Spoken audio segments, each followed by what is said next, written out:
Hello friends, my name is Shekhar and I am the faculty of sociology at UPSC Wala.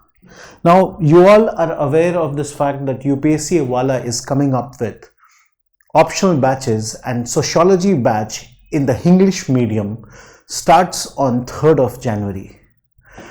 Now today I am here to discuss and demystify the art of answer writing. So let me take you towards this so-called, a mysterious phenomena which over the period of time has developed about answer writing. आजकल answer writing को लेके हमने देखा है कि एक हवा सा बन गया है. लोग सोचते हैं कि आंसर राइटिंग बहुत ही चैलेंजिंग कंपोनेंट है.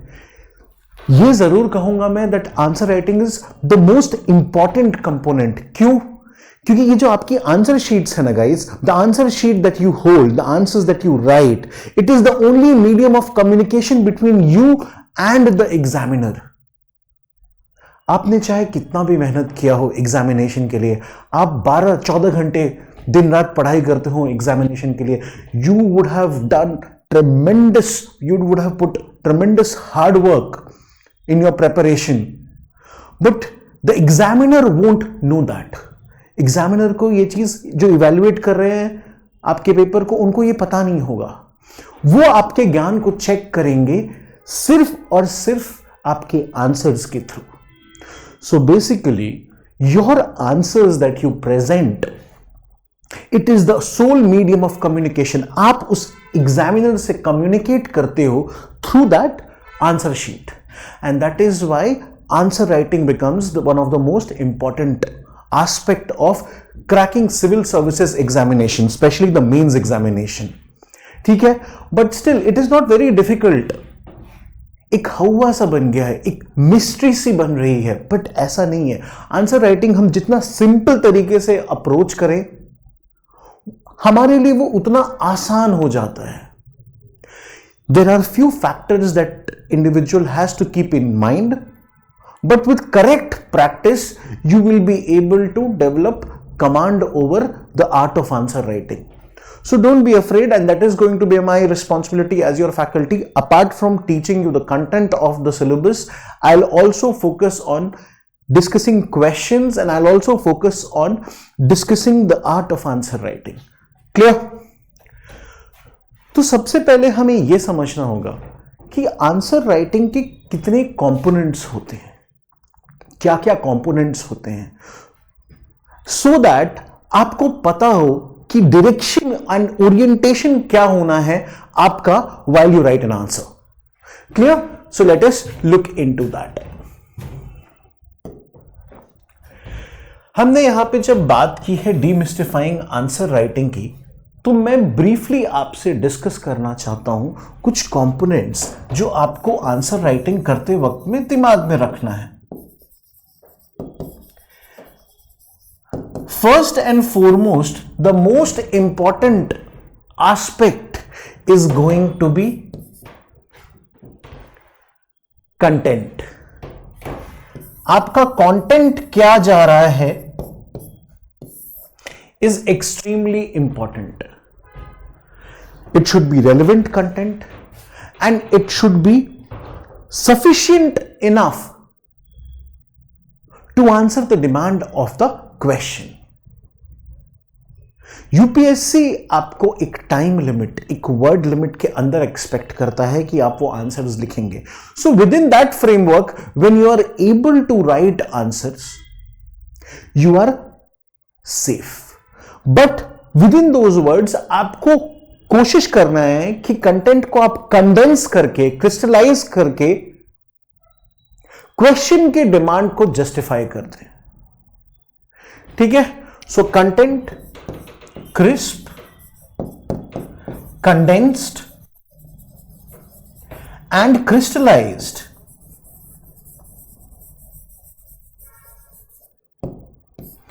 But you need to ensure कि it fulfills the demand of question. Question के डिमांड को फुलफिल करता है. कंटेंट के बाद नेक्स्ट जो इंपॉर्टेंट कंपोनेंट है आंसर राइटिंग का वो है कॉन्टेक्चुअल जस्टिफिकेशन।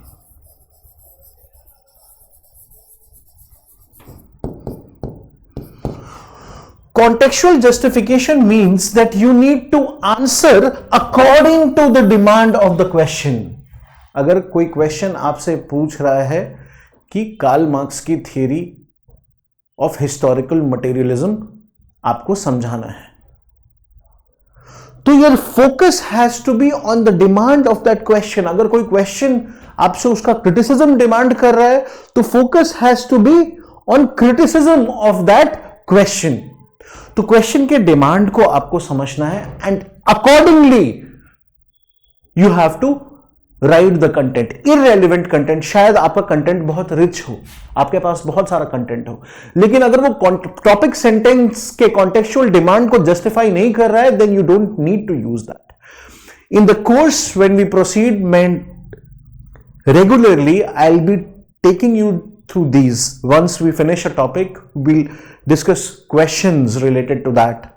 तो आपको एक रेगुलर प्रैक्टिस मिल जाएगी and by the time you are done with the course आपको फेयर बिट ऑफ आइडिया हो जाएगा of answer writing, so you don't need to worry about that. ठीक है, next now comes the structure of answer. When we talk about structure of answer, जो तीन चीजें इसमें बहुत ही इंपॉर्टेंट हैं, दैट इज आपका इंट्रोडक्शन कैसा है, हाउ इज कंक्लूजन, क्या आपने कंक्लूजन लिखा है, and then how well you have arranged your answer or structurized the body of the answer। ठीक है, इनका कितना अच्छा अरेंजमेंट है। Clear? Once these three important criterias are taken care, तो you are fairly safe in attempting answers. Apart from that, because it is sociology, therefore आपकी answer writing should be different from general studies. So how well you are able to integrate sociological perspectives and views of thinkers, यही तो आपके answer को different बनाएगा from general studies. ठीक है, sociology में इस एक एस्पेक्ट को लेके हमें थोड़ा केयरफुल रहना पड़ता है and gradually when we proceed with the course over the period of time, it is my responsibility, I will ensure that this kind of development is done and you आपके पास enough content रहेगा, enough sociological perspective रहेगा, तो आप काफी comfortable position में already placed रहेंगे to attempt the examination, so don't worry about that. Then comes novelty. अगर आपने कुछ नोवेल पॉइंट लिखा है, कुछ न्यू ऑब्जर्वेशंस आपने अपने आर्ग्यूमेंट्स में डाले हैं, then that can have some extra reward through examples. मान लीजिए emerging trends of changing patterns in family, तो आप कुछ नए ट्रेंड्स ऑब्जर्व करके लिखते हो आंसर में, तो that will have some weightage. And last but not least, legibility. आपकी जो आंसर्स है वो लेजिबल होने चाहिए फॉर द इवैल्यूएटर, ताकि वो समझ सके कि आपने लिखा क्या है। कई दफा हम देखते हैं कि there is too much of scribbling in the answer, also handwriting gets compromised. आपको बहुत सुंदर सजा के विस्तृत रूप से आंसर्स नहीं लिख रहे हैं, बट आपको एंश्योर करना है कि आपकी हैंडराइटिंग लेजिबल है, मतलब कि रीडेबल है, इवैल्यूएटर उसको पढ़ सकता है कंफर्ट तरीके से। Evaluator should be in comfortable position while reading your answers. He should not have to take extra effort to understand what you have written. So these are some of the basic components for answer writing. ठीक है, now let's demystify answer writing through few previous year questions. मैं यहां पे कुछ previous year questions discuss करूंगा and उससे आपको चीजें और clear होंगी. ठीक है, so let's proceed. So this is our first question. How sociology is related to common sense. This was a 10 marker question and it was asked in year 2021. अब marks के हिसाब से आंसर राइटिंग कैसे करनी है वो ग्रेजुअली विल सी लेटर. जब we get into class वो स्लोली आपको धीरे धीरे you will be able to develop command over it. But एक आइडियल आंसर और फिर how do you improvise according to time constraints in the examination.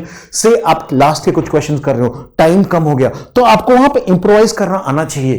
ठीक है, कंटेंट को कैसे आप क्रिस्टलाइज करके प्रेजेंट करो, कौन सा पार्ट को हटा के कौन सा पार्ट ज्यादा एसेंशियल है, that should be present in your answer and then maintain a structure where there is introduction and conclusion and conclude the answer.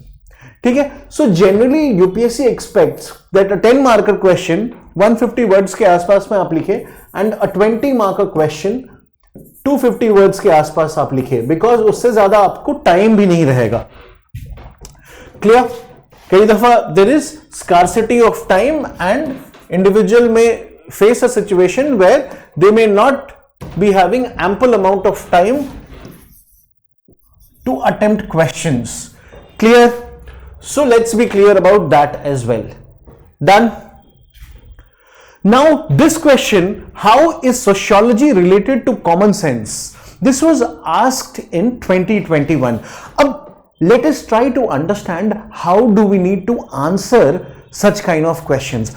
First of all, first thing that you need to do is that you need to identify subject. Subject क्या है question का. Sociology का relation common sense. So subject is common sense and it's relation with sociology. So there are 2-3 methods of writing your introduction. One of the best method is identify the subject and define it. अगर कई दफा आपको fact based कोई question हो तो वहां पे आप फैक्चुअल एनालिसिस से कोई डेटा, किसी स्टडी का डेटा प्रोवाइड करते हुए भी इंट्रोडक्शन शुरू कर सकते हैं. But the best way to do is that identify the subject and start with the definition. आप खुद सोचो, आप आओगे, मुझसे मिलोगे, आप अभी मेरे लिए अनजान हो, तो आप क्या करोगे? खुद को इंट्रोड्यूस करोगे ना. Sir, my name is so and so, I hail from this region of India, this is my optional. तो आप क्या कर रहे हो? अपने आप को इंट्रोड्यूस कर रहे हो, अपने बारे में बता रहे हो. So answer sheet is medium of communication between you and the examiner. So you are giving introduction. In your introduction you basically define the subjects. So for this question what you need to do is you need to define common sense and then you briefly define sociology. ठीक है? So common sense in general क्या होता है? It's a routine body of knowledge. ठीक है, जो कि हम डे टू डे एक्सपीरियंस में अपने लाइफ में कुछ देखा, कुछ सुना, over the period of time समझते गए, नॉलेज को एक्यूमुलेट करते गए एंड देन वी डेवलप. बोलते नहीं ये तो कॉमन सेंस है, बट कॉमन सेंस वो डेवलप कैसे होता है? Our exposure, the kind of exposure that we have as an individual or as a member of society in our day-to-day life, the kind of experiences that we accumulate and then we develop a routine knowledge. हम अपने day-to-day life में बहुत सारे interaction process में involved रहते हैं, right? और within that interaction process हम बहुत कुछ ऑब्जर्व करते हैं या फिर थ्रू कल्चर, ट्रेडिशन हमें बहुत सारे नॉलेज ट्रांसमिट हो जाते हैं and over the period of time हम उसको कॉमन सेंसिकल नॉलेज की तरह अंडरस्टैंड करते हैं. नाउ कॉमन सेंसिकल नॉलेज क्या होता है? It may be inconsistent. ठीक है, जरूरी नहीं है कि कंसिस्टेंसी हो. हमारे विम्स एंड फैंसीज या डिजायर्स, कई दफा हमारे डिजायर्स जैसा हमारा इंक्लिनेशन है वैसा कॉमन सेंसिकल अंडरस्टैंडिंग हम डेवलप करने लगते हैं. यस, ठीक है, that is why it is an inconsistent body of knowledge. ठीक है, क्यों? Because it is not examined, it is not tested, है ना? ठीक है, that is common sense, right? For example, आपको इनकंसिस्टेंसी बेसिकली सिंपल तरीके से समझाता हूं. आप ऐसे सोचो से कि आप you've got infatuation on or crush on someone, ठीक है? तो at that point of time if you're trying with your crush, तो आप क्या करोगे? उसको आप कॉमन सेंसिकल ज्ञान दोगे कि even though you may be incompatible, आपके बहुत सारे जो ट्रेट्स होंगे, इंडिविजुअल कैरेक्टरिस्टिक्स एंड ट्रेट्स, आपकी पर्सनालिटी डिफरेंट होगी, कंपैटिबल शायद ना हो, लेकिन क्योंकि आप अट्रैक्टेड हो, इंटरेस्टेड हो, तो वहां पे आप कॉमन सेंसिकल नॉलेज को कैसे यूज करोगे? ऑपोजिट अट्रैक्ट्स बोल दोगे सामने वाले को, अरे नहीं बढ़िया है, हमारी जोड़ी बढ़िया रहेगी. क्यों? बिकॉज हम लोग ऑपोजिट है, तो ऑपोजिट अट्रैक्ट्स. ठीक है? यही जब यूपीएससी में की तैयारी में आप दोस्त बनाओगे, तो कोई आपको बोलेगा कि भाई मैं तो एमबीए की तैयारी करता हूं, दोस्ती करेगा? आप बोलोगे नहीं, मतलब my focus is UPSC, I will focus on that. उस वक्त में आप अपने कॉमन सेंसिकल नॉलेज को ना मोल्ड कर दोगे, बोलोगे similar goals make better friends. ये भी एक कहावत है. देख रहे हो तो कैसे ना अलग अलग परिस्थितियों में, अलग अलग सिचुएशन में कॉमन सेंसिकल नॉलेज चेंज हो जाता है. That is why it is inconsistent. ठीक है? ये तो बेसिक अंडरस्टैंडिंग कॉमन सेंस में था, बट ये पूरी कहानी लिखनी थोड़ी है हमें एग्जाम में. ठीक है? And then you know sociology क्या है? सोशियोलॉजी एक साइंस ऑफ सोसाइटी है, साइंटिफिक स्टडी ऑफ सोसाइटी है. अब साइंटिफिक स्टडी जैसे ही हम बोलते हैं तो इसका अप्रोच जो है it will be scientific. Science के कुछ गुण होते हैं कि ये सेंसरी, जैसे हमारे सेंसेस होते हैं ना, आंख, मुंह, कान, जीभ, ठीक है, 5 सेंसेस, स्किन. तो हम अपने सेंसेस के बेसिस पे कुछ चीजें ऑब्जर्व करते हैं, फैक्ट्स कलेक्ट करते हैं, डेटा कलेक्ट करते हैं, जो कि होते हैं एविडेंसेस, एंड फिर उसको कोरोबरेट करते हैं, उस डेटा को अरेंज करते हैं in such a manner so that you are able to generate some meaningful interpretation of that evidence or those collected facts. इसको हम बोलते हैं empirical observation, and through that we basically develop a new body of knowledge. हम एक नया theory वगैरह बनाते हैं, राइट? सो ये है साइंस. सोशियोलॉजी एक साइंटिफिक स्टडी ऑफ सोसाइटी है. मियर स्पेकुलेशन या routine day to day unexamined knowledge जो हम सोसाइटी के बारे में डेवलप करें, उसको हम सोशियोलॉजी नहीं कहते हैं, राइट? अब ये तो बेसिक ज्ञान हो गया. अब एक आंसर राइटिंग जब करेंगे तो how do we approach this? ठीक है? So just first define common sense. That common sense is routine knowledge that we develop with experiences of their everyday life. ठीक है? अब आप देख रहे हो एकदम क्रिस्टलाइज कर रहे हैं. Common sense is routine knowledge that people develop with experiences of their everyday life. It is based on accumulated experience, prejudice, belief of people, and could be an inconsistent body of knowledge mostly because it is unexamined. तो इसमें क्या हुआ? आपने introduction में define करते वक्त ही common sense को इस तरीके से डिफाइन किया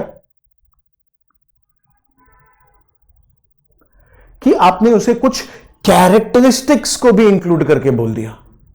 तो आप देख रहे हो कितनी holistic introduction and definition generate होगी. Now over here only I am going to teach you what if there is scarcity of time और what if there is scarcity of word.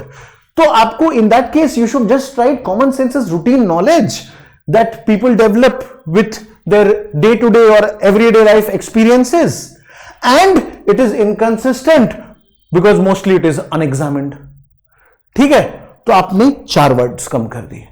So this art over the period of time I'll teach you and you will also develop. ठीक है? So don't worry. उसके बाद what did we do? Sociology को immediately define कर दिया. So that will suffice our introduction. Sociology को हमने कैसे define किया? That sociology on the other hand is scientific study of social group structure, social relationship, human interactions, emerging pattern of social behavior and interaction. वरना आप उसको simple तरीके से भी डिफाइन कर सकते हो. Whereas sociology is systematic and scientific study of social relationships, human interactions and emerging pattern of the interactions. खत्म. ठीक है? फोकस तो सिस्टमैटिक एंड साइंटिफिक पे है, राइट? जैसे आपने लिख दिया systematic and scientific, common sense से थोड़ा सा डिफरेंट हो गया ना. Right? Then now it is asking you relation. Sociology और कॉमन सेंस के बीच में there would be lot of difference, ठीक है, and then there is going to be some point of convergence as well. Now you can't write everything, no 10 marker answer. तो 2 से 3 point आप कोशिश करिए. After your introduction change your paragraph, ठीक है, body में आइए, तो या तो आप एक हेडिंग दे दीजिए पॉइंट ऑफ डिफरेंस, या तो आप डिफरेंसेस लिखना शुरू करेंगे तो आप पैराग्राफ चेंज कर करके लिखते रहिए. But better is that you put in such a question, put a heading, सब heading within your answer, change the paragraph, then write point of difference. इसके अंदर just write 2-3 differences between common sense and sociology. For example, common sense क्या है? वो तो surfacial knowledge से develop होता है ना, shallow surface का knowledge जो हम observe करते हैं उससे develop हो रहा है, right? But sociology तो causal effect analysis करता है. Sociology gets into the root causes, है ना. दूसरा कॉमन सेंस तो अजम्पशन बेस्ड है, बट सोशियोलॉजी अजम्पशन बेस्ड नहीं है, उसके अपने रिसर्च मेथड्स होते हैं जिसको अप्लाई करके tries to unfold new realities about social phenomena, है ना. या फिर कॉमन सेंस जो हमारे कल्चर और ट्रेडिशन के थ्रू रीइंफोर्स होता है, सोशियोलॉजी क्या करता है, उन मिथ्स को ब्रेक करने की क्षमता रखता है, राइट? ऐसे 2-3 पॉइंट्स है और बहुत सारे हैं, बट 10 मार्क का क्वेश्चन, ठीक है. You have to discuss relation, तो 2-3 पॉइंट यहां पे दिया. So see, common sense takes cues from superficial observation, whereas sociology brings out. Common sense कहां से अपना ज्ञान लेता है? सर्फेशियल ऑब्जर्वेशन से. Whereas sociology does what? It brings out interconnecting as well as root causes which may not B evident, जो कि generally हमें सतह पे ना दिखे, ऐसे रियलिटीज, ऐसी अंडरस्टैंडिंग, ऐसे फैक्ट्स को sociology reveals through it's study. तो पहला तो ये डिफरेंस हो गया. Second, you know, common sense क्या करता है, इज डेवलप्ड ऑन स्टीरियोटाइप्स और इज रीइंफोर्स. देख रहे हैं सर्टेन इमेजेस, कुछ इमेजेस जो कॉमनली हमारे कल्चर से, ट्रेडिशन से रीइंफोर्स होता है या हमारे डे टू डे एक्सपीरियंसेस से रीइंफोर्स होता है. Common sense is based on that. But sociology ऐसा नहीं है.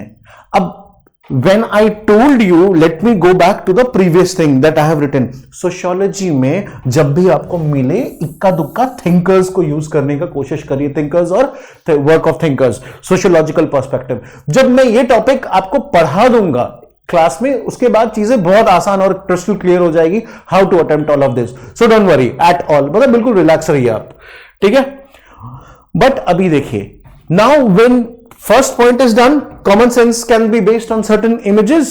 No, sorry, first point was done, that superficial observation, whereas sociology brings out such interconnecting as well as root causes which may not be evident. But when we come to the second point, certain images reinforced by tradition. Common sense is based on certain images which is reinforced by tradition or culture, and sociological knowledge on the other hand challenges these stereotypes.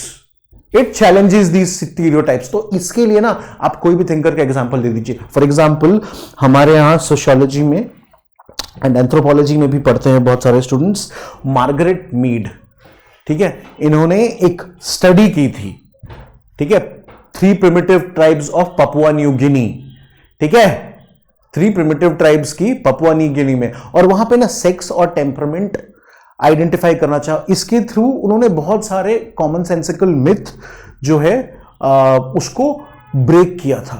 जैसे कि उन्होंने Apache tribe की study की या चंबोली tribes की study की.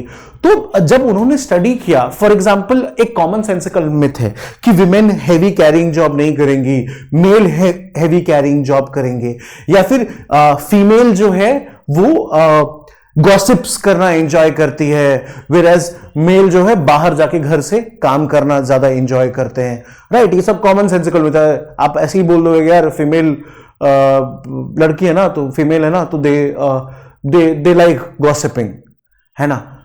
ये common sensical understanding patriarchal culture से रीइंफोर्स्ड हो रखा है दिमाग में, ठीक है. सच stereotypes can be challenged by sociology. तो आपने ये पॉइंट लिखा, common sense can be based on certain images that gets reinforced through tradition or culture, ठीक है, comma, sociological knowledge on the other hand can challenge these stereotypes.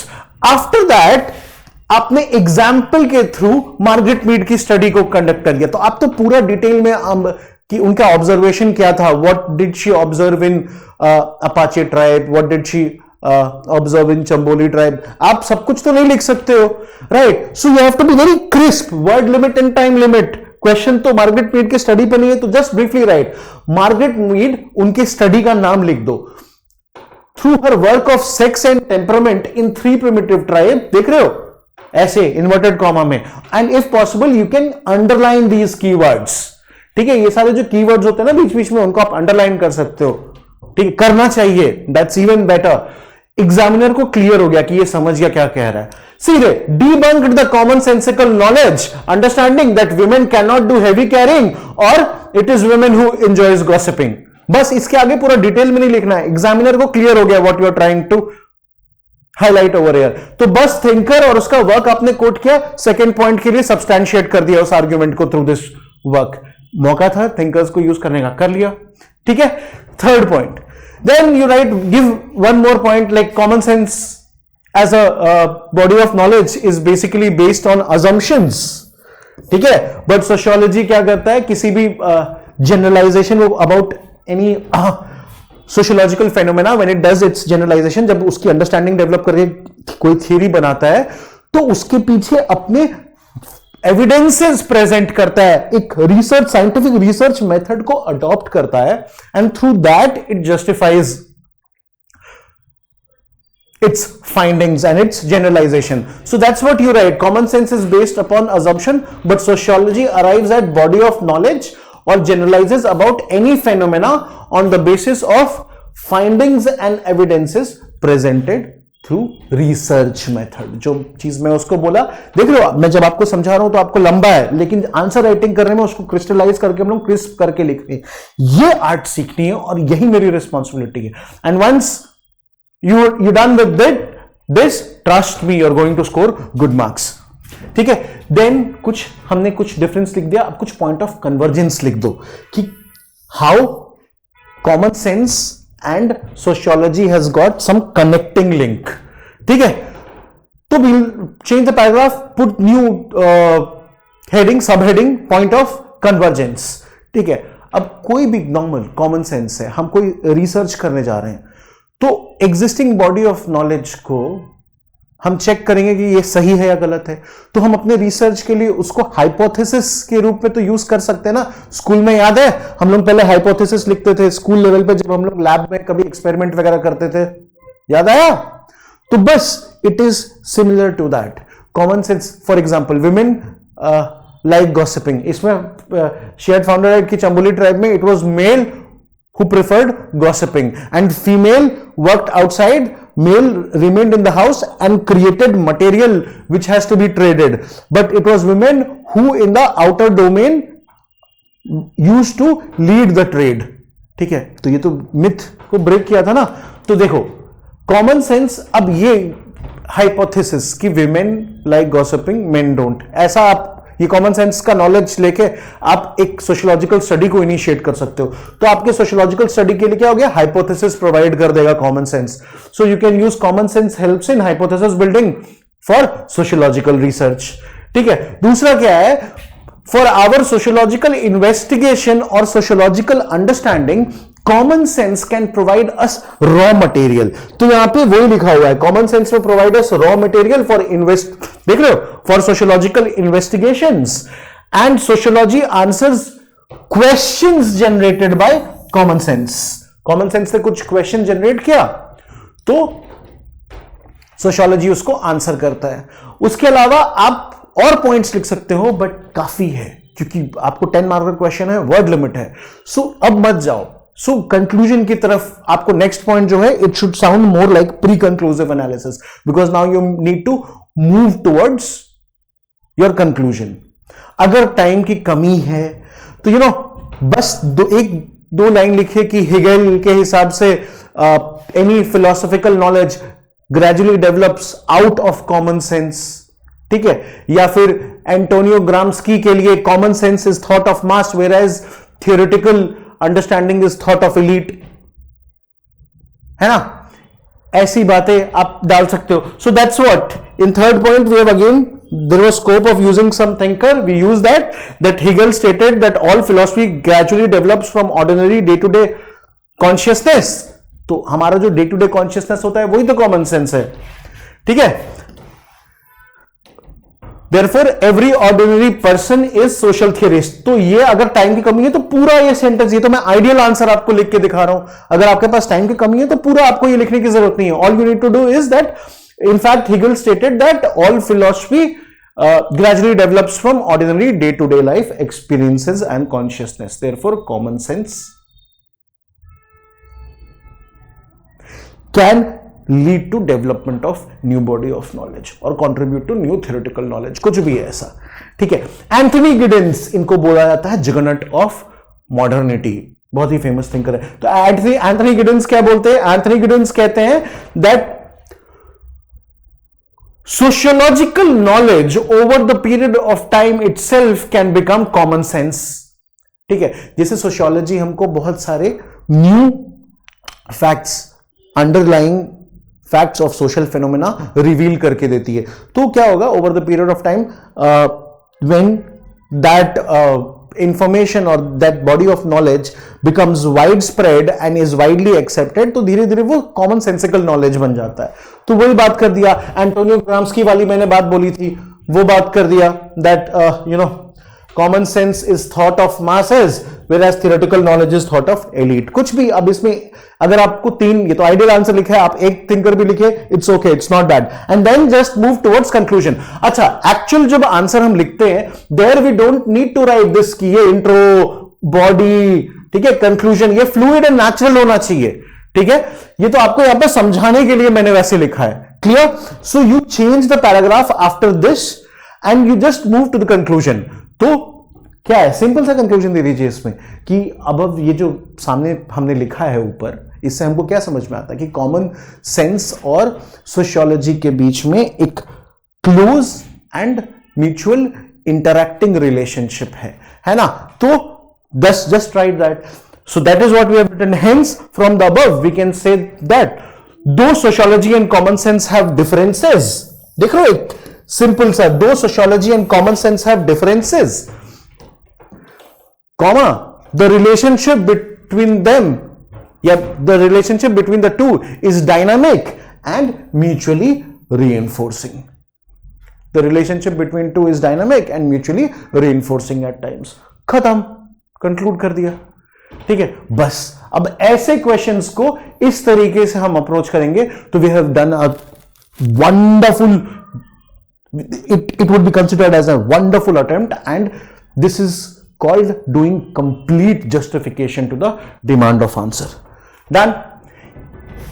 I hope चीजें clear हो रही हैं. बाकी आपको घबराना नहीं है, ट्रस्ट मी. मतलब I know it's a cliché, सबसे पहले आपने घबराना नहीं है, बट मतलब इन जनरल जैसे आप, सबसे पहले तो इंपॉर्टेंट होता है बेटा कंटेंट लर्न करना, फिर कंटेंट को कंसोलिडेट करना एंड देन उसको रिप्रोड्यूस करना in answers. So first of all when we learn the content, तो आपको ज्ञान आ जाएगा, you will have some knowledge, it will give you confidence to write something, and then we'll also teach you how to reproduce those content according to the demand of the question. तो आपके लिए चीजें और आसान और clear हो जाएगी. Now एक और क्वेश्चन देखते हैं. Let's see another question. Is sociology a science?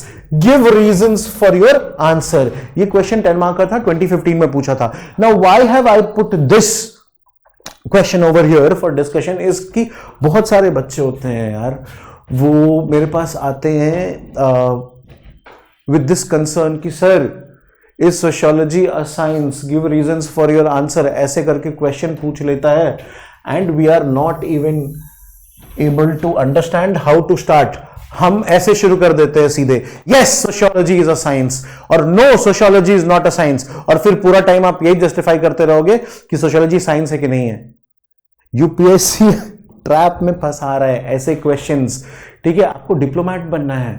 ठीक है. So you have to have a balanced approach. सबको यही लगता है. I have seen many student who start their answer yes sociology is a science, फिर सारे पॉइंट्स बस उतने ही लिखेंगे which justifies that sociology is a science.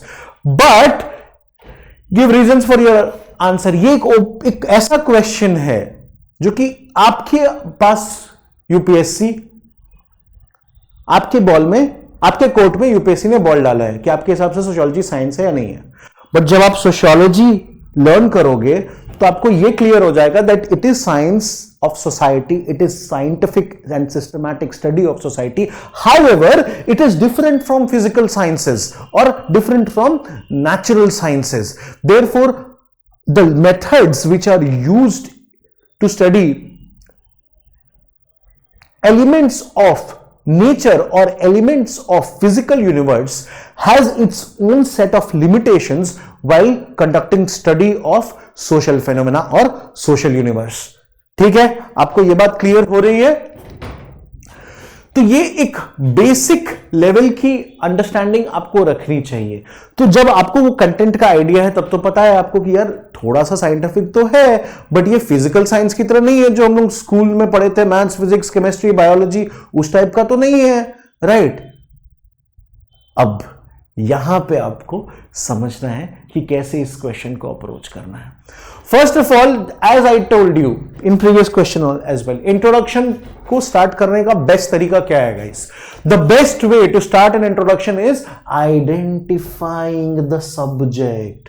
ठीक है, तो यहां पे सब्जेक्ट क्या है? सोशियोलॉजी नहीं, सबको लगा sociology. Subject is sociology as science. ठीक है, तो सबसे पहले आप इंट्रो में बताओ एग्जामिनर को साइंस क्या है। एग्जामिनर को पता नहीं होगा, तो what you do is that in introduction you try to define what is science. Once you define what is science, try to set certain premise which falls under the parameter or which falls under the domain or scope of science, and then try to test characteristics of sociology which meets with it, and on basis of that you have to arrive at conclusion or judgment. ठीक है, सो हमने क्या किया? सबसे पहले science को define कर दिया। What did we do? We first of all have defined science. Science क्या है गाइस? साइंस बेसिकली एक ऐसा अप्रोच है, इट्स मेथड और it's scientific knowledge is such kind of body of knowledge which arrives at an understanding based on systematic empirical investigation that it conducts through its scientific methods, है ना? तो हमने बस उसको एक्सप्लेन डिफाइन कर दिया that science is such body of knowledge which uses systematic methods of empirical investigation. empirical investigation मतलब कि empiricism से जो driven हो, मतलब factual understanding, speculative नहीं।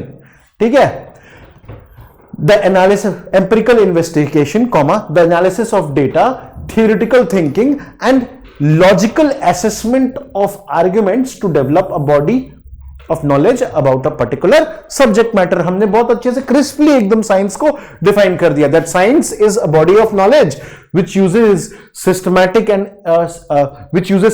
methods of empirical investigation, does analysis of data, develops theoretical thinking and does logical assessment of arguments to arrive at a body of knowledge for a particular subject matter. Clear, एकदम crisp तरीके से हमने science को define कर दिया। ठीक है, फिर उसके बाद आपको बताना चाहिए पहले कि साइंस में है क्या, साइंस के क्या ट्रेड्स हैं, क्या कैरेक्टरिस्टिक्स है या क्या फीचर्स है। So you don't write following is the feature of science. Question आपसे थोड़ी पूछा है एक्सप्लेन साइंस, समझ में आ रहा है? क्वेश्चन है इज सोशियोलॉजी या science. So in introduction you define science, change, यहां पे आप सोशियोलॉजी को मत डिफाइन करो। ठीक है, क्योंकि यहां पे वही तो टेस्ट करना है कि sociology systematic and scientific study of society है कि नहीं है। तो आप यहां पे मत डिफाइन करो सोशियोलॉजी को। What you do is change the paragraph. You done with introduction, your introduction just by defining science.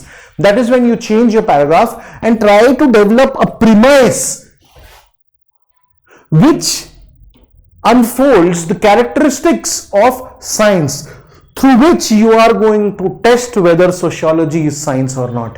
इसका मतलब आप कुछ ऐसा स्टेटमेंट लिखिए जो कि साइंस के कैरेक्टरिस्टिक्स या फीचर्स के बारे में बताएगा, और फिर नीचे उसके जब आप सोशियोलॉजी का एनालिसिस करेगा ना कि वो साइंस है कि नहीं है, तो आप देखिएगा कि वो सारे पॉइंट्स जो आपने ऊपर लिखे उससे सोशियोलॉजी मैच करता है कि नहीं करता है। ठीक है, so you write for a body of knowledge to be science. आप लैंग्वेज देख रहे हो, लैंग्वेज पे फोकस करो, एकदम crisp. For a body of knowledge to be science it must fulfil criteria of, और लिखना शुरू कर दिए कि साइंस, ये क्या क्राइटेरिया है साइंस के? ऑब्जेक्टिविटी होनी चाहिए, it should B objective body. Science क्या करता है? ऑब्जेक्टिव बॉडी ऑफ नॉलेज देता है जो कि कंसिस्टेंट रहता है irrespective of inter subjective interpretation. तो क्या होता है इंटर सब्जेक्टिव इंटरप्रिटेशन की? फॉर एग्जाम्पल पानी आप ले लो, यहां पे तो बॉटल नहीं है वरना मैं आपको समझाऊं, पानी को पकड़ लो, ठीक है। अब पानी को यार तुम इस क्लासरूम में करो, दिल्ली में तुम उबालो, चाइना में तुम उबालो, 100 डिग्री सेल्सियस पे आने के बाद क्या होगा? उसका बॉइलिंग पॉइंट है वो, वहां से इवेपोरेशन प्रोसेस शुरू हो जाएगा। कंसिस्टेंट है ना? तो क्या आ गया? Inter subjective reality. अब उसको चाइनीज आदमी देख रहा है या इंडियन आदमी देख रहा है, पानी तो 100 डिग्री सेल्सियस पे वो उसका बॉइलिंग पॉइंट है, ठीक है, वहां से वो इवेपोरेट कर रहा है, राइट। तो ऑब्जेक्टिविटी, ऐसी बॉडी ऑफ नॉलेज को हम बोलते हैं ऑब्जेक्टिविटी, ठीक है, कंसिस्टेंट रहे। शुड बी वैल्यू फ्री, मतलब आपका वैल्यू बायसनेस नहीं होना चाहिए, जो जैसा है उसको वैसा बताना, ठीक है। Then it should be based on accumulated evidence, और ये एविडेंस कहां से हमें मिलते हैं? थ्रू एम्पिरिकल ऑब्जर्वेशन, जो कि हम अपने रिसर्च स्टडी में करते हैं। Then should have inter subjective reliability, जो मैंने आपको बोला कि यूनिवर्सल नॉलेज आपको किसी लेवल पे प्रोवाइड करे, ठीक है। Then new body of knowledge बनाए, थियरीज आप जनरलाइज कर सके। So science should have theoretical orientation, and science क्या करता है? अपने आप को वेरीफाई करता है, अपने आप को टेस्ट, उसके साथ होता है एलिमेंट ऑफ टेस्टेबिलिटी, ठीक है। इट इज वेरीफाइबल नॉलेज, आप उसको बार बार वेरीफाई कर सकते हो, एंड जैसे ही वेरीफाई करके आप उसको फॉल्स प्रूव कर दोगे, new reality, new body of knowledge unfold हो जाएगा। फॉर एग्जाम्पल हमारे न्यूटन साहब ने क्या किया था? उन्होंने बताया कि लाइट इज पार्टिकल, है ना। कुछ सालों, सेंचुरीज बाद आए आइंस्टाइन साहब ने क्या बोल दिया? नहीं, light has got dual nature, it is particle as well as wave, है ना। Are you able to understand this? Am I clear? Are you clear with this? तो इससे आपको क्या समझ में आया बेटा?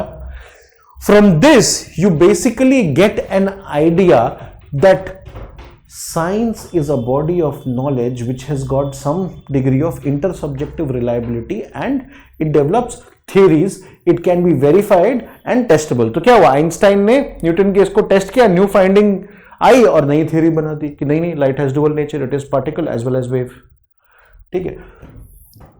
It aims to produce consistent body of knowledge. तो आपने साइंस के बारे में और बता दिए, उसके फीचर्स बता दिए। अब यहां से आप सोशियोलॉजी में मूव करेंगे। तो I know that at this point of time you people are not aware about lot of content, ठीक है। तो सोशियोलॉजी जब हम पढ़ेंगे ना, अर्ली सोशियोलॉजी जब डेवलप होनी शुरू हुई थी, the early sociology, in that the early thinkers where called positivist. उनको क्या लगा था कि सोशियोलॉजी जो है सोसाइटी को उसी तरीके से पढ़ेगा जैसे फिजिक्स फिजिकल यूनिवर्स को पढ़ रहा है। It will investigate and discover the laws governing social universe, similarly how physics discovers laws governing physical universe, ठीक है। therefore ये लोग क्या सोचते थे, ये अर्ली सोशियोलॉजिस्ट, दैट सोशियोलॉजी को सिमिलर साइंटिफिक मेथड्स अप्लाई करना चाहिए सोसाइटी को पढ़ने के लिए, सोशल फेनोमेना को पढ़ने के लिए, जो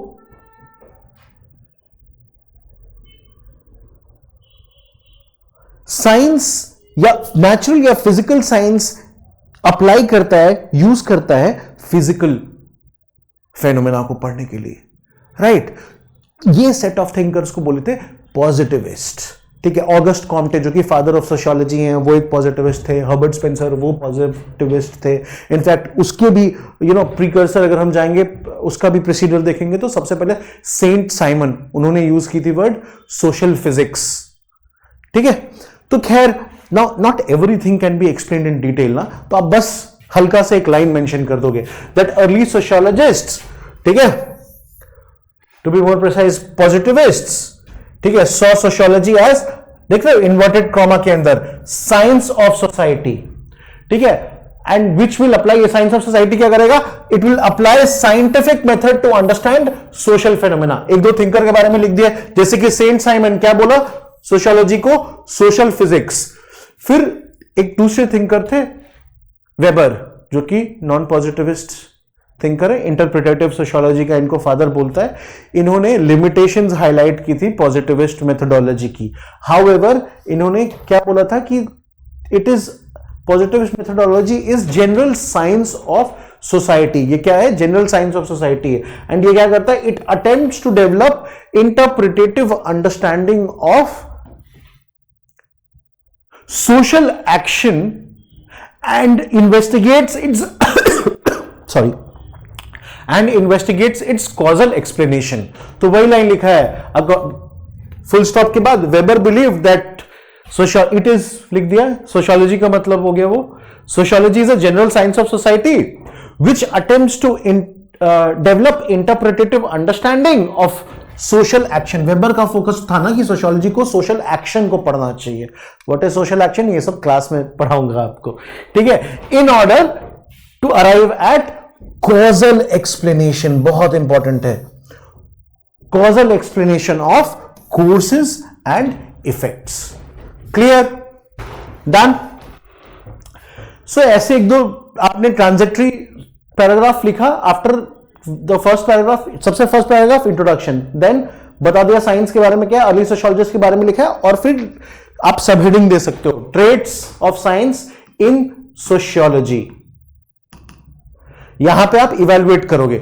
तो सोशियोलॉजी में क्या है कि आप कुछ ऐसे बॉडी ऑफ नॉलेज डेवलप कर सकते हो guys which is universal. For example family, marriage, kinship, इन सब, ये सब यूनिवर्सल सोशल इंस्टीट्यूशंस है और ये बहुत कंसिस्टेंटली डिफाइंड होते हैं। रिलीजन, ठीक है। So first line, sociology has concepts which has universal meaning irrespective of who is the investigator. चाहे वो कॉन्फ्लिक्टिस्ट पर्सपेक्टिव से इन्वेस्टिगेट कर रहा हो, फंक्शनलिस्ट पर्सपेक्टिव से इन्वेस्टिगेट कर रहा हो, इंडियन हो, नेपाली हो, ठीक है, यूएस का बंदा हो, कुछ ऐसे कॉन्सेप्ट सोशियोलॉजी ने डेवलप किया जैसे रिलीजन, ठीक है, फैमिली, किनशिप, मैरिज, ठीक है। तो इससे क्या हुआ कि इंटर सब्जेक्टिव रिलायबिलिटी जो मैंने बोला था उसको फुलफिल कर देगा सोशियोलॉजी। तो आपने एक स्टेटमेंट लिखा पहले, understand this, sociology can produce body of knowledge which can be sociology has concepts which have universal meanings irrespective of who the investigator is। Example दिया और उसके बाद बता दिया therefore sociology, उससे आप समझाए कि कैसे सोशियोलॉजी साइंस हो सकता है। Sociology has got inter subjective reliability, therefore sociology का क्या है, इंटर सब्जेक्टिव रिलायबिलिटी है। फिर दूसरा पॉइंट क्या है कि सोशियोलॉजी एक ऐसा डिसिप्लिन है गाइस जो कि वैल्यू फ्री है। सोशियोलॉजी में there is scope of objectivity. बहुत सारे थिंकर्स हैं, for example A R. Radcliffe Brown बोलते हैं एथनो मेथोडोलॉजिकल, ठीक है, and egocentric and ethnocentric biases से इंडिपेंडेंट होकर स्टडी कर रहा है। इमाइल डर्कहाइम बोलते हैं objectivity can be maintained by doing away with all the preconceived notions. Max Weber ने सोशियोलॉजी पे काफी डिटेल में लिखा है, how sociology can be value free science, ठीक है, how objectivity can be maintained even without using scientific methods in social sciences, ठीक है। वैल्यू न्यूट्रलिटी, वैल्यू रेलेवेंस की बात की, वो सब हम लोग बाद में बात करेंगे, ठीक है, when we get into the course, ठीक है। ये सब पूरा डिटेल में क्या क्लास में this gets clarified, clear। तो वो सब पूरी कथा, ये तो बस आपको समझाने के लिए ब्रीफली मैं बता रहा हूं, you don't have to get into the whole story of that, just आप मेंशन करो that sociology can produce a body of knowledge which is objective and value free, which is objective and value free। आप mention कर दो thinkers के नाम, don't write कि उन्होंने कैसे बताया था कि objectivity can be maintained and all that, because question उस पे तो आया नहीं है कि how does sociology solve the problem of objectivity, या write short note on sociology as value free science. तो आपको इलैबोरेट नहीं करना है, जस्ट लिख दो हल्का सा, thinkers like Emile Durkheim, Weber, Malinowski, A R. Radcliffe Brown, ठीक है, they have worked in this regard and you are good to go. एक और पॉइंट लिख दिया कि सोशियोलॉजी कुछ ऐसे थियरीज बनाता है, ठीक है। साइंस का क्या है, थियोरेटिकल साइंस के बारे में हम लोग पढ़े थे ना, science has got theoretical orientation, तो सोशियोलॉजी में भी थ्योरी डेवलप हो सकती है.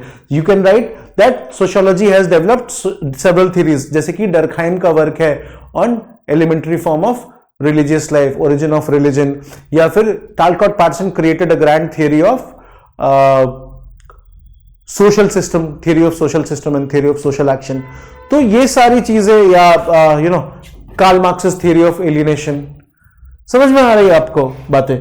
तो सोशियोलॉजी का थियोरेटिकल ओरिएंटेशन है, that's how also it can be similar to science. तो ये सारे ट्रेड्स आप बता रहे हैं कि कैसे सोशियोलॉजी जो है वो साइंस से सिमिलर है, how sociology is similar to science. I am sorry, how in these paragraphs, just a minute,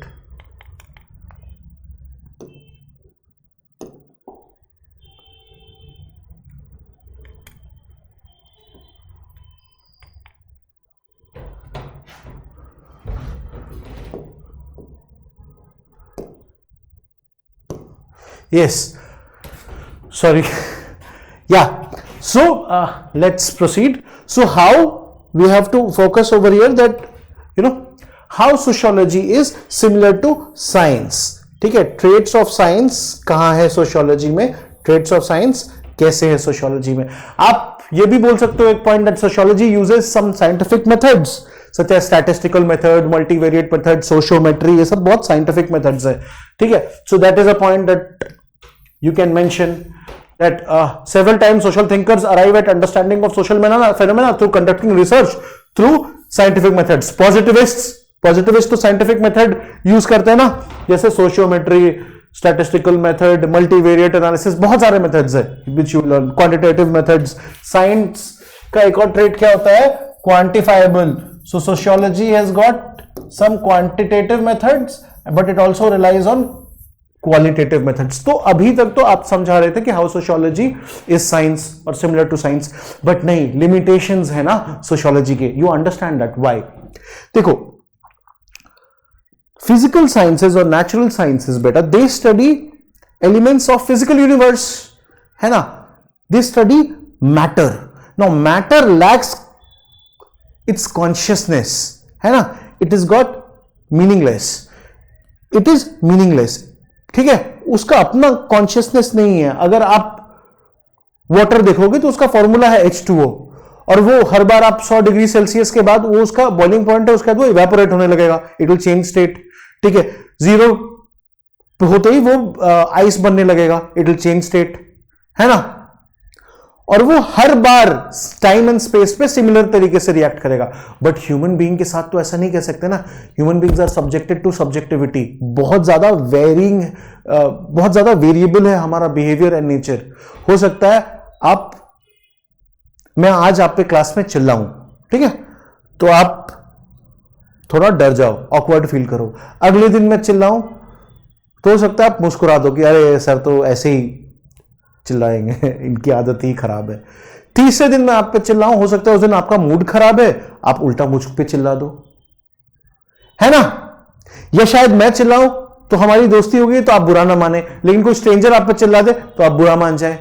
variability बहुत ज्यादा है. दूसरी बात, फिजिकल साइंसेस अपने एक्सपेरिमेंट्स जो करते हैं वो लैबोरेटरी में कंट्रोल एनवायरनमेंट में कर पाते हैं, बट सोशल साइंसेस के साथ तो ऐसा नहीं. क्यों? क्योंकि पूरा समाज, whole society is your laboratory, है ना. Therefore it becomes very difficult to conduct cumulative researches in sociology. ठीक है, तो ये सब लिमिटेशंस हैं. और इंडिविजुअल मैटर की तरह कॉन्शियसनेस नहीं है, इंडिविजुअल का अपना कॉन्शियसनेस है. देयरफॉर हम कंप्लीटली साइंटिफिक मेथड से उसको नहीं समझ सकते हैं. फॉर एग्जाम्पल देखो, मान लो मैं आपका दोस्त हूं, आपके साथ क्लास में बैठा हुआ हूं, ठीक है, एंड आपने मेरे को ऐसे करके थप्पड़ मारा. अब साइंस के हिसाब से फिजिक्स उसको कैसे पढ़ेगा कि 120 न्यूटन के फोर्स से थप्पड़ गाल पे लगा. बस डायरेक्टली ऑब्जर्व किया कि थप्पड़ मारा, सो एंड सो शेखर सर को थप्पड़ मारा या शेखर को थप्पड़ मारा, right. But what if I was sleeping in class, a teacher is coming to class and you slapped me because you wanted to save me out of punishment that teacher may give me when he finds out or she finds out that I am sleeping. In that case आप मार नहीं रहे थे ना मेरे को, आप मेरे को बचा रहे थे, आपका मोटिव डिफरेंट था। या फिर व्हाट इफ मैं एग्जाम के लिए प्रिपेयर कर रहा हूं एंड आपको लगा कि मच्छर से डेंगू मलेरिया फैल सकता है, मेरे गाल पे मच्छर बैठा हुआ है और आप उसको मार के भगा रहे थे। Understand that. तो क्या होता है, बिकॉज ऑफ सब्जेक्टिविटी इन्वॉल्व ना, सोसाइटी को जब हम स्टडी करते हैं तो सोशल बिहेवियर को हम स्टडी जब करते हैं, सोशल एक्शन को, तो उसके अंदर जो एक्टर जो कि एक्ट कर रहा है उसने क्या मीनिंग असाइन किया है उस एक्शन को, उसका क्या मोटिव है, उसको समझना बहुत इंपॉर्टेंट है। The underlying meaning and motives have to be understood, right. तो देखो कैसे लिमिटेशन दिख गया आपको साइंटिफिक मेथोडोलॉजी का। तो दैट्स वाई सोशियोलॉजी के अपने लिमिटेशंस है, वो कंप्लीटली फिजिकल साइंस के जैसा नहीं है, बट वो एक सोशल साइंस है। तो आप उसके बाद लिखोगे, अब चेंज करोगे पैराग्राफ एंड वही now you will start highlighting limitations that how sociology has got certain limitation, but जैसे कि sociology can be objective body of knowledge, but subjectivity possibility है कि सब्जेक्टिविटी क्रीप इन कर ले। से कि मैं एक सोशल थिंकर हूं, रिसर्च कर रहा हूं, किसी सोशल बिहेवियर के बारे में रिसर्च कर रहा हूं, हो सकता है कि मेरा अपना एजुकेशनल ट्रेनिंग, मेरे अपने बायसेस कहीं ना कहीं किसी न किसी तरीके से उसमें क्रीप इन कर जाएं, स्टडी के अंदर इन्वॉल्व हो जाएं, है ना। तो क्या है कि sociology has got certain limitations in developing और in generating objective body of knowledge, in developing and in generating empirical testifiable body of knowledge और यूनिवर्सल बॉडी ऑफ नॉलेज। ठीक है, तो ये एब्सोल्यूट ऑब्जेक्टिविटी जो physical sciences and natural sciences achieve करती हैं वो सोशियोलॉजी तो नहीं करता है। ठीक है, तो आप उसी पॉइंट को हल्का सा बस मेंशन कर दो। तो देखो यहां पे वही लिखा है, you change the paragraph and then you write, however sociology has got certain limitations compared to natural sciences. ठीक है, in terms of empiricism, testability and universal theories and absolute objectivity. उसके बाद कारण बता दिया ब्रीफली कि this is because physical and natural sciences studies matter which has no consciousness. ठीक है, matter which has no consciousness, but human beings have consciousness of their own. Because human beings have got consciousness of their own, they may behave differently in different time and space or different circumstances. ठीक है, और also so for sociology whole society is laboratory. देख रहे हो, therefore experimental study in controlled environment is very challenging. Therefore, sometimes achieving objectivity and maintaining universality could be challenging. बस बहुत detail में नहीं जाना है, अब सीधे मूव कर जाओगे आप कंक्लूजन पे, and that's how you conclude. So अब इसमें क्या कहना है, आपको स्टैंड फाइनली लेना है कि सोशियोलॉजी साइंस है कि नहीं है। तो याद रखिए सोशियोलॉजी साइंस है, लेकिन फिजिकल साइंस नहीं है, सोशल साइंस है, science of society. Social sciences जो है सोसाइटी को पढ़ने के लिए, सोशल यूनिवर्स, सोशल फेनोमेना को पढ़ने के लिए अपने तरीके से उसको पढ़ता है। It has got its own rules, its own methodology. ठीक है, एंड प्रोसेस ऑफ रिसर्च। सो आप कंक्लूजन में बढ़िया से लिख देंगे, दस sociology is science through purpose and spirit. Language keyword देख रहे हो, आंसर में ऐसे करके आंसर लिखना है। दस sociology is science but through purpose, उसका इंटेंशन है कि हम साइंटिफिक स्टडी करें, एक्यूरेट बॉडी ऑफ नॉलेज तक पहुंचे। ठीक है, कॉजल इफेक्ट एनालिसिस करें, किसी चीज के रूट कॉज पे पढ़े और उसके कॉन्सिक्वेंस से कैसे वो कनेक्टेड है उस चीज को समझे। So sociology is science through purpose and through spirit, but sometimes non positivist methodology of its, but sometimes it may also apply, that may also apply some non-positivist methodology to develop understanding of society. ठीक है, तो आपने ये line लिख दिया, sociology is science through purpose and spirit but may apply sometimes non-positivist methodology of its own to develop its interpretative understanding of society. Full stop, और उसके बाद लिखो, therefore sociology is science of society which differs from physical and natural sciences, but it is science in its own means. It is a social science. कितना अच्छा conclusion हो गया। देखे, फिर से आप इस लाइन पे फोकस करो, हमने कितना अच्छा, we did not say yes no, किस तरीके से लिखे हैं देखो, sociology is a science through purpose and spirit but may apply sometimes non-positivist methodology of its own to develop interpretative understanding of society. full stop. Weber का language, ये class में आपको सिखाऊंगा कीवर्ड्स, सोशियोलॉजी में कीवर्ड्स को use करना answers में सबसे इंपॉर्टेंट है, which that is my responsibility, वही तो जो उसका तरीका है, art how to crack sociology as an optional, वो that's my responsibility, I will take care of that, ठीक है। फिर उसके बाद sociology is science of society which differs from physical and natural sciences but it is science in its own means. It is a hence sociology is a social science. खत्म, बस कहीं yes no ऐसे करके थोड़ी लिखा and हो गया। such kind of answer is considered as very good answer और ऑलमोस्ट अ परफेक्ट आंसर। एक और क्वेश्चन हम देख लेते हैं ब्रीफली। कार्ल मार्क्स बहुत ही फेमस थिंकर है हमारे सोशियोलॉजी के, ठीक है। उनकी थ्योरी है theory of alienation.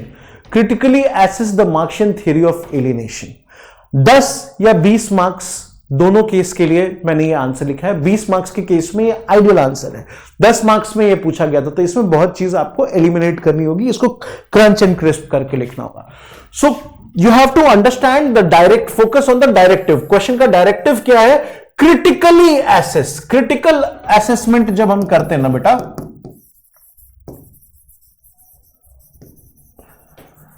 then what do? We try to identify holistic understanding.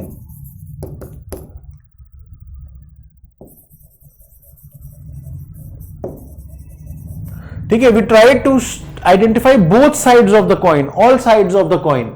ठीक है, मल्टी डायमेंशंस को चेक करना है, उसके मल्टीपल डायमेंशंस को हमें चेक करना है। तो कार्ल मार्क्स ने थ्योरी अगर दी एलियनेशन की, तो आप ब्रीफली पहले मार्क्स की थ्योरी ऑफ एलियनेशन को समझाइएगा और फिर उसको इवैल्यूएट करिएगा। बहुत सारे थिंकर्स होंगे जो कि उसको क्रिटिसाइज किए होंगे, तो उसका क्रिटिसिज्म भी इंक्लूड करके हमें लिखना है आंसर में। So in such a question what you do, इसके आप सीधे मार्क्स से शुरू कर दीजिए, ठीक है। Marx sees that alienation, Marx sees alienation in multiple dimension. Marx जो है एलियनेशन को मल्टीपल डायमेंशन में देखता है। देखो एलियनेशन बेसिकली, एलियनेशन का ना सोशियोलॉजिकली मीनिंग होता है separation from something, separation of subject from the object, ऐसे समझ लो, सेपरेशन फ्रॉम, ठीक है। मतलब आप डिसएंगेज हो जाना, डिसएंचेंटमेंट हो जाना किसी भी वस्तु से या समाज से, सोसाइटी से, ठीक है। आप बिल्कुल अकेले, आइसोलेटेड हो जाते हो, ठीक है। सो मतलब ऑब्वियसली आई अंडरस्टैंड कि कंटेंट मैटर अभी आपको क्लियर नहीं होगा, बट बेसिकली आपको मैं समझाना चाह रहा हूं कि how do you attempt this question. तो आपने बोला कि marks is alienation in multiple dimension, अगर ये 20 मार्कर के बदले 10 मार्कर है तो ये लाइन भी मत लिखो। Don't write this for a 10 marker question, सीधे शुरू करो। ये alienation literally mean separation from, चाहिए तो इसको भी अवॉइड करो, सीधे डिफाइन करो। Alienation is a situation where there is feeling of estrangement and disenchantment which is experienced by a group, individual, from group, society or a situation, or one can also get alienated from oneself, जब अपने आप से ही आदमी जुदा हो जाए, ठीक है। So that situation is alienation. तो अब कार्ल मार्क्स क्या करते हैं, वो इंडस्ट्रियल सोसाइटी में मानते हैं कि वर्कर जो है, कैपिटलिस्ट इंडस्ट्रियल कैपिटलिस्ट सोसाइटी में वो मानते हैं कि वर्कर जो है वो एलियनेटेड है, वर्किंग क्लास पॉपुलेशन जो है वो एलियनेटेड है। वो बोलते हैं कि वर्कर तो भाई उसको बहुत ज्यादा काम करना पड़ता है, ठीक है। वर्कर, कैपिटलिस्ट सोसाइटी में क्या होता है, वर्कर अपने लेबर को सेल करता है, वो पढ़ाता है, वो काम करता है, मतलब मान लो कुछ भी, ठीक है। से कि आप शू मेकर हो, ठीक है, तो आप किसी फैक्ट्री में, नाइकी के फैक्ट्री में काम कर रहे हो, आपका काम क्या है, लेस, ठीक है, लेस जो शूल के लेसेस बनते हैं ना, उसका बस शेप तैयार करना, ठीक है। तो आप बस वही एक्सपर्टीज करते रहोगे। जूता जब बन जाएगा, आप प्रोडक्ट जब बनाओगे तो आप तो उसको ओन नहीं करोगे, वो तो नाइकी ओन करेगी। आपने जो भी अपना मेहनताना किया है उसके लिए आपको, जो भी आपने मेहनत किया उसके लिए आपको वेज मिल जाएगा, ठीक है। So worker they sell their labour for in return of wages, ठीक है। तो आपका प्रोडक्ट पे कंट्रोल नहीं होता है, ये नहीं कि आपने प्रोड्यूस किया तो उस प्रोडक्ट को आप ओन करोगे, है ना। दूसरा उसके बाद क्या होता है कि जो प्रोडक्शन मीन्स होते हैं ना, मेथड, प्रोडक्शन प्रोसेस, वर्कर उससे भी जुदा होता है. Why? Because it is the owner bourgeois, जिसको कैपिटलिस्ट बोलता है, bourgeois and its management which takes decision for production process, plus industrial society में, कैपिटलिस्ट स्ट्रक्चर में क्या होता है, मास प्रोडक्शन, मशीन बेस्ड. तो इंडिविजुअल का अपना जो से है ना प्रोडक्शन प्रोसेस में, वो बहुत कम हो जाता है. They lose control over the production process. ठीक है, तो उस कारण से एलियनेशन हो जाता है. देन क्या होता है कि इंडिविजुअल बहुत लंबे समय तक काम करते हैं. वो अपने फेलो वर्कर से भी कंपीट करते रहते हैं कि भाई वो तुम मेरे कंपटीशन हो, मैं तुमसे बेटर वर्क करूं ताकि मेरे को इंक्रीमेंट तुमसे ज्यादा मिले, मेरे को तुमसे प्रमोशन मिले. ठीक है, तो वो जो अपना सोशल ग्रुप है, और प्लस वो बहुत लंबे टाइम तक काम करता है. तो चाहे वो उसके अपने मतलब वर्क लाइफ में, ऑफिस में, अपने फैक्ट्री में, चाहे वो फैक्ट्री के बाहर घर पे, आउटसाइड वर्ल्ड में, आउटसाइड वर्क लाइफ, वो हर जगह सोशल लाइफ से दूर चला जाता है. उसके पास टाइम ही नहीं है उसका, बस कमा खा रहा है, सो रहा है, अगले दिन फिर से ऑफिस आ रहा है, कमा खा रहा है, सो रहा है. तो सोसाइटी से एंड सोशल ग्रुप से एलिनेट हो जाता है. और लास्ट में क्या है कि वर्कर की क्रिएटिविटी मर जाती है. हम सारे human being, how we are different from animals, other animals. ठीक है, we are creative being. Marx कहता है कि फर्स्ट हिस्टोरिकल एक्टिविटी था एक्ट ऑफ प्रोडक्शन. क्यों? क्योंकि उस दिन ह्यूमन बीइंग अपने क्रिएटिविटी को यूज करके नेचर को कंट्रोल कर लिया था. ठीक है, तो अब देखो, हम ह्यूमन बीइंग ना क्रिएटिव हैं. अपनी क्रिएटिविटी, वो हमारा एक इनहेरेंट क्वालिटी है मार्क्स के हिसाब से. हम अपने उस क्रिएटिविटी को यूज करके किसी भी चीज को शेप दे सकते हैं. ठीक है, लेकिन जब हम ह्यूमन बीइंग्स को अपना क्रिएटिविटी यूज करने का मौका नहीं मिले तो क्या होगा? हम एलिनेट हो जाएंगे, हम खुद से जुदा हो जाएंगे, हम अपने सोल से जुदा हो जाएंगे. बिकॉज जो हमारा natural nature of being human है ना, उससे हमको जुदा कर दिया गया है. राइट? तो इस प्रकार से marks says that alienation in capitalist society occurs in 4 dimensions. First is alienation from the product, second is alienation from the production process, third is alienation from society, social groups and fellow workers, and fourth is alienation from oneself. Clear? ये है उसकी theory of alienation. मैंने आपको बहुत briefly precisely बता दी.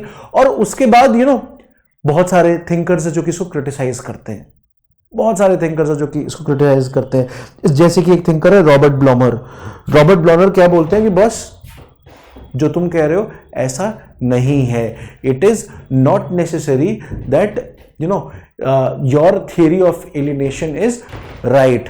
Marks, तुम तो ये कह रहे हो कि एलिनेशन इन कैपिटलिस्ट सोसाइटी में वर्कर जो है वो एलिनेटेड है, लेकिन you are not talking on degree of alienation. Robert Blauner कहते हैं कि that degree of alienation can vary. For example, वो कोट करते हैं कि मान लो कोई प्रिंटिंग जॉब में है. अब प्रिंटिंग जॉब में क्या है कि डिजाइन, प्रिंट वगैरह, इसमें बहुत ज्यादा क्रिएटिव रोल भी है. क्रिएटिव इनपुट्स वर्कर को देना है. सोचो कि आप जर्नलिस्ट हो, आर्टिकल लिख रहे हो, तो आप ओन नहीं करते हो उस कंपनी को, लेकिन आप वो आर्टिकल लिख रहे हो, उसमें उसका बहुत ज्यादा आपका क्रिएटिव इनपुट भी आ रहा है. या मान लो मैं टीचर हूं, मैं पीडब्ल्यू नहीं ओन करता हूं, बट मैं आपको जो पढ़ा रहा हूं तो मेरा इसमें अपना क्रिएटिव स्टाइल जा रहा है ना. मैं आपको जो एग्जांपल, जैसे लाइव एग्जांपल्स दे रहा हूं समझाने के लिए, है ना. तो बिकॉज क्रिएटिविटी इन्वॉल्व है, तो ऐसा वर्कर लेस एलिनेट करेगा. Alienation is less. जबकि फैक्ट्री, असेंबली लाइन में वर्क करने वाले जो वर्कर्स होते हैं, उनमें एलिनेशन बहुत ज्यादा होगा, क्योंकि उनका वही रिपीटेटिव काम है ना, कॉम्प्लेक्स नेचर ऑफ प्रोडक्शन के कारण. तो मार्क्स, तुम ये एस्पेक्ट भूल गए कि based on kind of technology that is being applied in production process that leads to alienation. ठीक है, मैक्स वेबर ऐसी एक थिंकर है. वेबर अलग ही बात बोलते हैं. वेबर बोलते हैं कि बॉस, मॉडर्न कैपिटलिस्ट सोसाइटी में क्या हो गया, हम लोग रैशनलाइज करने लगे डिसीजन को, रैशनल डिसीजंस लेने लगे. There was rationalization of decisions because of emergence of bureaucracy. हम देखते हैं कि बोलते हैं ना, modern society is bureaucratic society. Bureaucracy का इमरजेंस हो गया मॉडर्न कैपिटलिस्ट सोसाइटी में, और ब्यूरोक्रेसी क्या की, रैशनलाइजेशन ले आया डिसीजन मेकिंग में. तो वो जो रैशनलाइजेशन हो गया हमारे लाइफ में, उससे कारण एलिनेशन आता है, और वो एलिनेशन इनएविटेबल है मॉडर्न कॉम्प्लेक्स सोसाइटी में अकॉर्डिंग टू वेबर. तो वेबर ऐसे करके क्रिटिसाइज करते हैं. या फिर एक थिंकर है कार्ल पॉपर. कार्ल पॉपर बोलते हैं यार एलिनेशन है तो क्या है, एलिनेशन इज ऑल्सो गुड. तुम बोलते हो कि वन एलिनेशन के कारण one is alienated from one self, one worker is alienated from one self and he stops being creative being. But Popper says that यार within the creativity, within the alienation, it is breeding ground for innovation and creativity. MS Dhoni movie आपने लोगों ने देखी होगी. अब सोचो MS Dhoni railway platform पे बैठा है, ठीक है, वो डेली टीसी वाला काम करते हुए वो एलिनेट हो गए हैं. आपने अगर वो मूवी देखी होगी तो आप रिलेट करोगे, वो बिल्कुल एलिनेशन में चले जाते हैं, है ना. बट वहीं पे उनको लगता है कि नहीं, मैं क्रिकेटर हूं, मैं उसी का स्किल एंड आर्ट है, आई विल परस्यू दैट. और उसके बाद उनकी गोल और जर्नी आज धोनी को द ग्रेट MS धोनी बना दी, है ना. So alienation can also be source for creation. आप वर्क में एलिनेट हो जाते हो, ठीक है, मान लो आपकी जॉब लग गई, आप इंजीनियर हो, आपकी जॉब लग गई है, आप कॉर्पोरेट में जॉब कर रहे हो, 3-4 साल आपने जॉब किया, फिर उस जॉब को आप क्विट कर रहे हो. You quit that job. You're bored of that job. ठीक है, you don't like your job. You may start something else. You may start a startup, and you may enjoy that. So alienation can also be a breeding ground for innovation and creativity. ये Karl popper बोलते हैं, वो thinker है. फिर एक ऐसी email Durkheim ने बोला था कि when alienation can occur in industrial society, but by bringing change in structure of society, the whole alienation process can be done away with. ऐसे ही और बहुत सारे थिंकर्स हैं, उनकी थियरी है. आरके मर्टन भी अपना पॉइंट बोलते हैं कि एलियनेशन में हम सोसाइटी में जब एलियनेशन होता है तो इंडिविजुअल उसको, उस डिसफंक्शनल एस्पेक्ट को एक्नॉलेज कर सकता है एंड फिर वहां से इनोवेट कर सकता है एंड एलियनेशन को ब्रेक कर सकता है. तो ऐसे बहुत सारे थिंकर्स हैं. ऐसे आपको मतलब I will not get into detail. तो क्वेश्चन में का डिमांड जब है कि critical assessment of Marxian theory of alienation, so how do we attempt it. तो यू गिव द इंट्रोडक्शन, मैंने आपको बताया कि एलियनेशन को ब्रीफली आपने डिफाइन कर दिया. After that in the body आप सीधे, अगर 10 मार्कर है तो सीधे बोलो कि according to Marx in capitalist society there are 4 dimensions of alienation. और ब्रीफली देख रहे हो, आप लिख रहे हो एलियनेशन फ्रॉम प्रोडक्ट और एक लाइन में आप उसको एक्सप्लेन कर दो. As the worker produces the product but is not able to control it as the ownership of the product is appropriated by bourgeois. Bourgeois is the term used by Marx for capitalist. ठीक है, sorry, bourgeois is the term used by Marx for capitalist. Clear? So marks ने क्या बोल दिया कि alienation from the product होता है. तो आपने देखा एक लाइन में लिखा एलियनेशन फ्रॉम द प्रोडक्ट और लिख दिया as worker produces the product but is not able to control it as the ownership of the product is appropriated by bourgeois, मतलब कैपिटलिस्ट जो ओन करता है मींस ऑफ प्रोडक्शन को. दूसरा line लिखा कि alienation from the production process as production process is complex and worker does not have control over the whole production process. आज देखे हुए अगर जूता फैक्ट्री में पूरा जूता थोड़ी वर्कर बना रहा है, कोई लेस बना रहा है, कोई स्टिचिंग कर रहा है, कोई सोल बनाने में लगा हुआ है, समझ रहे हो. तो कोई एक वर्कर पूरा कोई आइटम बना नहीं पा रहा. So he is not in control with the whole production process, neither is he in control with decision making of the production. तो वो एलियनेट कर जाता है प्रोडक्शन से भी. तो आप एक लाइन में ही पॉइंट भी लिख रहे हो और उसको एक्सप्लेन भी कर दे रहे हो कि व्हाट डज दैट मीन. ये ट्रिक है, एकदम ऐसे क्रिस्टलाइज तरीके से लिखना है. Then alienation from society and fellow workers. Worker gets no time to interact either inside और outside work place and social elements is lost from worker. आप डिटेल में एक्सप्लेन नहीं कर सकते तो जरूरत नहीं है. Fourth, alienation from one self, जो मैंने आपको बताया, alienation from one self. Work is not choice but compulsion. It becomes external to worker. Worker stops being creative being, doubt his existence and gets alienated from his own thoughts. तो ये alienation from self हो गया, right. लेकिन अगर ये 20 marker question था तो फिर आप ये इंट्रोडक्शन के बाद you could have written for Marx. अब थोड़ा उसको और डिटेल में समझाते. For Marx in a capitalist society worker is alienated as he experiences a situation of alienation. में क्या होता है, आप हेल्पलेसनेस फील करते हो, powerlessness. Worker as he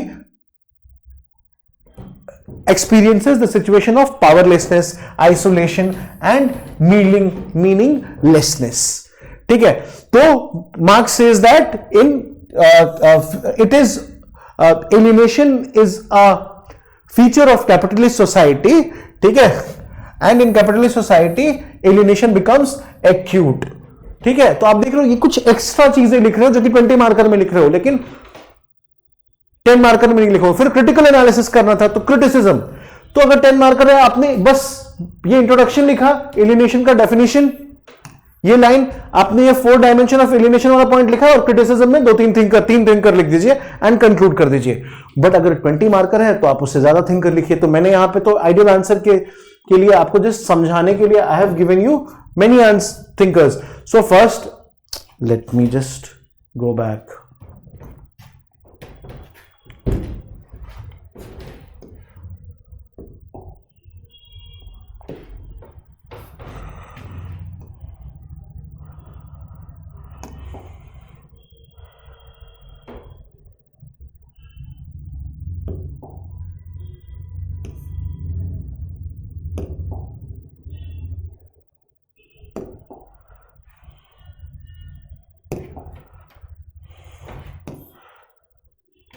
Just a minute.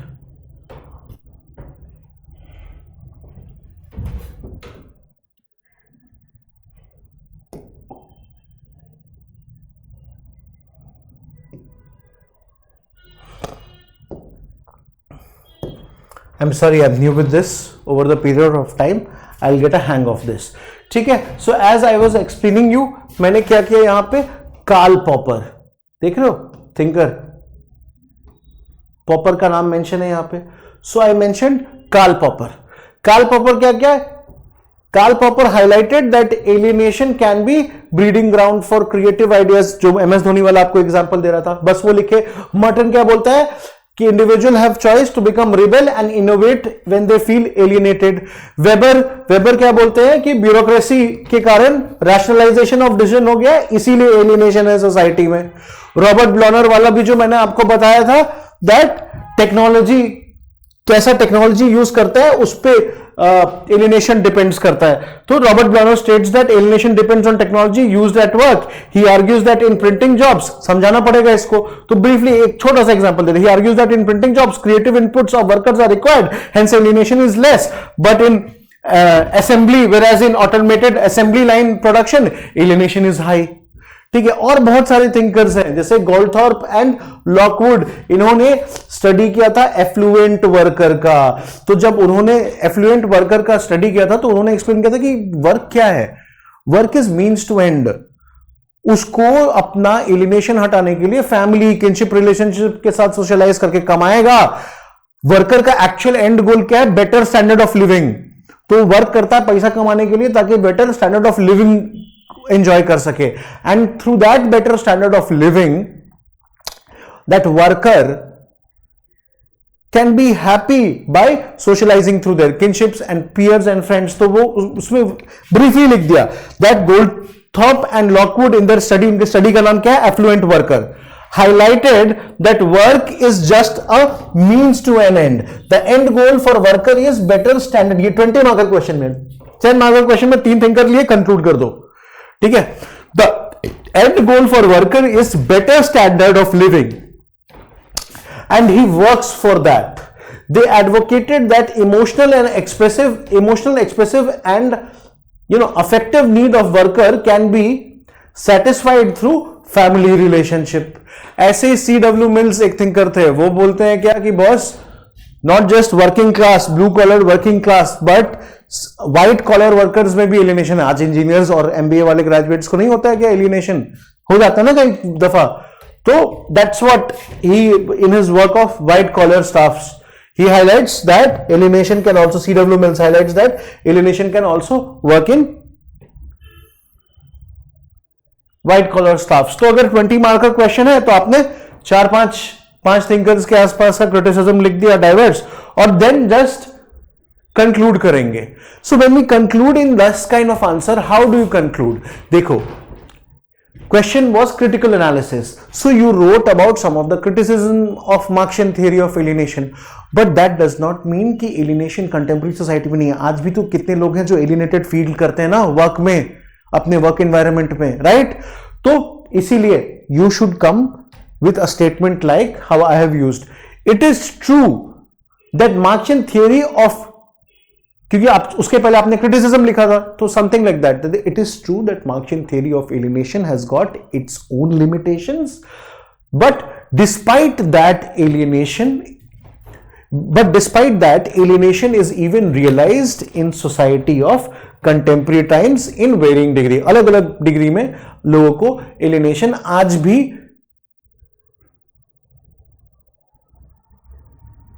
Realise होती है या फील होती है, या लोग एलिनेट होते हैं. दस मार्क्सियन थियरी ऑफ एलिनेशन, ठीक है, stands true to its sociological significance, कि मार्क्स की थ्योरी जो है वो सोशियोलॉजी के लिए आज भी बहुत रेलिवेंट और इंपॉर्टेंट है. Something like that. देख रहे हो language once again. It is true that Marxian theory of alienation has its own limitation, but despite that alienation is realised in workers of contemporary times in varying degree. Thus, Marxian theory of alienation stands true to its sociological importance या sociological significance. खत्म. ठीक है. So this was briefly that I was attempting to discuss art of answer writing. I hope that you enjoyed the session. You understood a lot of things, and in detail we will get to learn about the content as well as art of answer writing through my course, which is coming on 3rd of January. So if you're interested in sociology, do enroll in it.